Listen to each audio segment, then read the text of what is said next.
2 spoon போதும் உங்க பிரச்சனைகளை கட்டுப்படுத்த. லயன் டேட் சிரப், தினமும் 2 spoon Lion date syrup. Lion date syrup. ஒரு மகிழ்ச்சியான செய்தி. இதயம் நலனையின் விலை லிட்டருக்கு ரூபாய் 105 குறைஞ்சிருக்கு.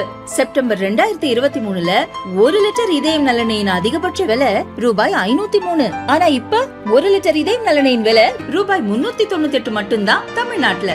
அப்ப இனிமே எல்லாரும் இதயம் நலனை வாங்கலாம் இல்ல?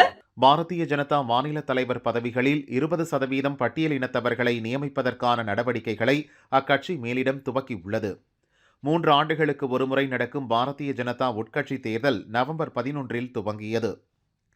கிளை கமிட்டி, மண்டலம், மாவட்ட தலைவர்கள் தேர்தல் முடிந்த நிலையில் இன்னும் சில நாட்களில் மாநில தலைவர் தேர்தல் நடக்க உள்ளது. பாரதிய ஜனதா கட்சி விதிகளின்படி நிர்வாகிகள் நியமனத்தில் பட்டியல் இனத்தவர், பழங்குடியினர், பெண்களுக்கு இடஒதுக்கீடு வழங்க வேண்டும். ஆனால் பல இடங்களில் தகுதியான நபர்கள் இல்லை என கூறி இந்த இடஒதுக்கீட்டை பின்பற்றாத நிலை இருந்து வருகிறது. மாநில தலைவர்களை தேர்வு செய்ய ஒவ்வொரு மாநிலத்துக்கும் ஒரு குழுவை பாரதிய ஜனதா மேலிடம் அமைத்துள்ளது. மாநில தலைவரை சுமூகமாக தேர்வு செய்ய மாவட்ட தலைவர்கள், மாநில நிர்வாகிகளின் கருத்துக்களை அக்குழு நேரில் கேட்டறிந்து வருகிறது. தேசிய, மாநில நிர்வாகிகளில் பட்டியலினத்தவர்கள் நிர்வாகிகளாக இருந்தாலும் முடிவுகளை எடுக்கும் அதிகாரம் கொண்ட மாவட்ட, மாநில தலைவர்களில் பட்டியலினத்தைச் சேர்ந்தவர்களுக்கு உரிய வாய்ப்புகள் கிடைக்கவில்லை. நடந்து முடிந்த பார்லிமென்ட் கூட்டத்தொடரில் அம்பேத்கர் குறித்து மத்திய உள்துறை அமைச்சர் அமித்ஷா பேசியது பெரும் சர்ச்சையானது. காங்கிரஸ் உள்ளிட்ட எதிர்க்கட்சிகள் இதை பெரும் பிரச்சனையாக்கின. கடந்த 2000 வாஜ்பாய் பிரதமராக இருந்தபோது பட்டியலினத்தைச் சேர்ந்த பங்காரு லட்சுமணன் பாரதிய ஜனதா தேசிய தலைவராக தேர்வு செய்யப்பட்டார்.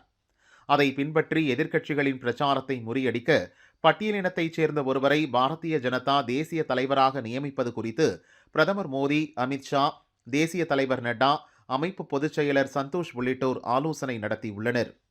ஆனால் தேசிய தலைவராக தேர்வு செய்யும் அளவுக்கு செல்வாக்கான பட்டியலினத்தைச் சேர்ந்த தலைவர்கள் பாரதிய ஜனதாவில் இல்லை என்று கூறப்படுகிறது. அதனால் 28 மாநிலங்கள், 8 யூனியன் பிரதேசங்கள் என 36 மாநில தலைவர்களில் 20%, அதாவது 7 அல்லது 8 மாநிலங்களுக்கு பட்டியலின, பழங்குடியினத்தைச் சேர்ந்தவர்களை மாநில தலைவர்களாக நியமிக்க பாரதிய ஜனதா மேலிடம் முடிவு செய்துள்ளதாக அக்கட்சியினர் தெரிவிக்கின்றனர்.